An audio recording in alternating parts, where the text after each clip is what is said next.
Somewhere above the tree line, on a ledge roughly the width of a dinner plate, a goat is standing completely still, chewing a mouthful of grass, 4,000 feet above certain death. This is just Tuesday for him. Nobody told this animal that gravity is supposed to be a universal law, and honestly, at this point, gravity has quietly stopped arguing and just lets him do his thing. Watching from a rocky outcrop above, a pair of pale eyes hasn't blinked in several minutes. Something is about to go extremely wrong for somebody on this mountain, and it is absolutely not going to be the snow leopard doing the falling. This is a story about who actually owns these cliffs, and it was never going to be the predator. This is the mountain goat, and calling it a goat is honestly underselling the resume. It lives permanently above the snow line, on terrain so steep that most animals would take one look and simply reconsider their whole day. There's no flat ground up here, no gentle meadow to relax in. Just rock, ice, wind, and drop-offs that would make a professional climber quietly hand in his resignation. And yet the mountain goat treats sheer cliff faces the way the rest of us treat a slightly uneven sidewalk. Mildly inconvenient, immediately forgotten. Adult males can weigh well over 100 kilograms, which is a genuinely absurd amount of mass to be casually balancing on a rock ledge the size of a welcome mat. And yet here we are, every single day, completely unbothered. If confidence alone were a survival adaptation, this animal would need nothing else on the resume. Here's the actual science behind the madness. Because this isn't recklessness, it's engineering. Mountain goat hooves have a hard outer edge for gripping rock like a climbing shoe, wrapped around a soft, rubbery inner pad that molds itself to whatever surface it lands on. It's essentially a built-in set of climbing gear, except it grew there for free and never needs replacing. Add in a low center of gravity and shoulder muscles that would embarrass most gym enthusiasts. And you get an animal that can turn around on a ledge narrower than its own body without so much as a dramatic pause. Somewhere, a mountaineer with $4,000 of gear is watching this and quietly reconsidering his life choices.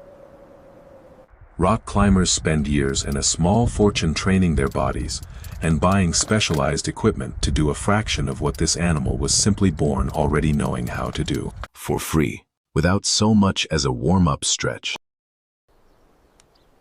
Kids, meaning actual baby goats, are climbing within days of being born, not weeks, days. There's no gentle nursery period, no toddler stage spent falling over on flat ground first. A kid's first real lesson in life is often a near-vertical rock face. Because the mountain does not offer a beginner's course, it's less learning to walk and more day one at the world's worst extreme sports academy, mandatory attendance, no waiver required. And somehow, they're good at it almost immediately, which is deeply unfair to every human toddler who has ever face-planted on carpet. Within a week, a kid can navigate terrain that would send most adult animals looking for a completely different mountain. There's no gradual build-up. No practice runs on gentler slopes first. Food up here isn't handed out generously. The goats spend their days wandering, exposed ridgelines, hunting for whatever's actually edible. A patch of tough grass, a stubborn shrub, the occasional wildflower that made the questionable life choice of growing directly out of a crack in solid rock. Every single bite is earned through actual manual labor, which honestly makes the mountain goat the only animal on this list with something resembling a genuine work ethic. Summer brings a brief window of relief when the snow retreats and the ridges soften just enough for the herd to actually relax. Graze properly, and let the kids burn off some of that suspicious extreme sports energy chasing each other across ledges that would still kill literally anything else. It's the closest thing this mountain offers to a vacation. And it lasts for roughly a season and a half before everyone has to get serious again. Peace never lasts long up here though, because somewhere above the herd, A snow leopard has been watching, patient in a way that borders on genuinely rude, built for exactly this terrain. Thick fur, huge paws that work like natural snowshoes, and a tail almost as long as its entire body for balance on narrow ledges. The snow leopard isn't hunting grass or shrubs. It's hunting mistakes. And it's found one, a young goat that's drifted a few careless steps away from the safety of the herd. Up here, a few steps is sometimes the entire distance between a normal afternoon and a very bad one. Snow leopards are famously difficult to even spot in the wild. Some researchers spend entire careers studying them without a single direct sighting, which tells you almost everything you need to know about how good this particular ambush is about to be. The approach is unbothered and unhurried, paws finding rock with a precision that makes almost no sound at all. Every movement is close, deliberate, and calculated, the visual equivalent of someone slowly closing a laptop before delivering very bad news. Closer, closer. Then, with zero warning and even less mercy, the mountain simply erupts. The chase is on, and everybody in the vicinity has immediately reevaluated their afternoon plans.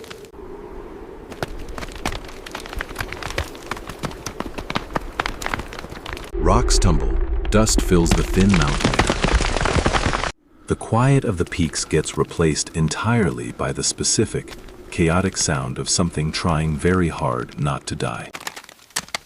Fear gets the young goat moving, but it's instinct doing the actual navigating. This terrain is quite literally what its whole body was built for, and the leopard, for all its stealth and power, is still a guest here rather than a resident. The kid leaps from ledge to ledge in short, committed bursts, each landing narrower and more absurd than the last, putting real distance between itself and a very motivated predator. The leopard follows, fast and relentless, right up until it doesn't. Even a snow leopard has limits it won't push past, and this particular ledge is well past them. There's a version of this chase where ambition outweighs judgment. This is not that version. Slowly, it turns and walks away, because there's a difference between hunting and gambling, and this mountain does not reward gamblers. Above, the kid rejoins the herd, and its mother gives it a slow, deliberate nudge, not a parade, not a victory lap. Just quiet relief and the unmistakable energy of a parent who is 100% bringing this up again later. There's no dramatic music swelling in real life. Just another lesson filed away, another day survived. And out here, on this particular mountain, simply surviving the day genuinely counts as winning. Eventually winter arrives properly, and the mountain stops being merely dangerous and starts being actively hostile.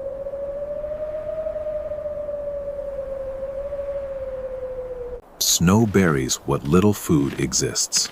The goats dig through frozen ground for scraps that barely justify the effort. Every calorie matters. Every step still matters more. And somehow, impossibly, they endure it. The same way they endure everything else up here. Not because it's easy, but because there was never actually another option. Some populations survive temperatures cold enough to make most mammals simply give up on the entire concept of being outside. Wrapped in a dense double coat that traps body heat, while wind howls past at speeds that would strip lesser fur clean off. Spring eventually returns, the way it always does.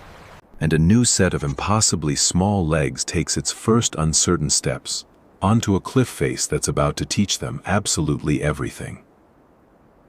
Exactly the way it taught everyone who came before them.